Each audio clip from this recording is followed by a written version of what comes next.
কর্মীরা ইতিমধ্যে এসব নিয়ে তুলপা সৃষ্টি হয়েছে। জিএম কাদের তিনি নির্বাচন বর্জন করতে পারেন বলে জানা যাচ্ছে। এদিকে একের পর এক আওয়ামী লীগ ও স্বতন্ত্র প্রার্থীর ভয়াবহ সংঘর্ষ, সারা দেশে কি পরিস্থিতি সৃষ্টি হয়েছে এই ভিডিওতে দেখতে পারবেন।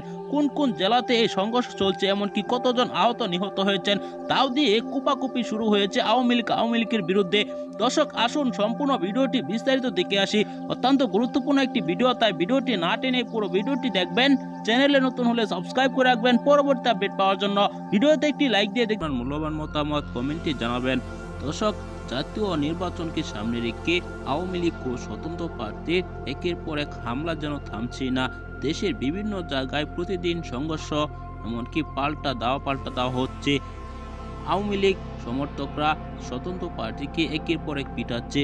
এদিকে জিএম কাদেরের দল জাতীয় পার্টি চেয়ারম্যানের এরকম কার্যালয়েও কিন্তু ভাঙচুর চালাচ্ছেন।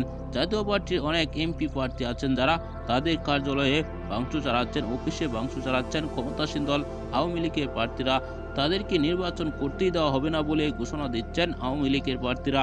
ক্ষমতাসীন দল আওয়ামী লীগের অধীনে যে সুষ্ঠু নির্বাচন হবে না এটি কিন্তু একটি প্রমাণিত, কেননা ইতিমধ্যে যে একটি ভয়াবহ পরিস্থিতি সৃষ্টি হচ্ছে এসব নিয়ে কিন্তু প্রধানমন্ত্রী তিনি নিজেও মুখ খুলেছেন যে আওয়ামী লীগ আপনারা যদি এরকম একটি নির্বাচন আপনারা নিজেরা বানচাল করেন তাহলে কিন্তু আন্তর্জাতিক মহলে এসব নির্বাচন গ্রহণযোগ্য হবে না, তারপর কিন্তু অবৈধ ঘোষণা করবে সরকারকে। দর্শক, এসব বিষয় নিয়ে আপনার কি মতামত অবশ্যই জানাবেন। পরবর্তী এরকম ভিডিওগুলো পেতে এই চ্যানেলটিকে সাবস্ক্রাইব করে পাশে থাকা বেল বাটনটি অন করে দিবেন। আসসালামু আলাইকুম।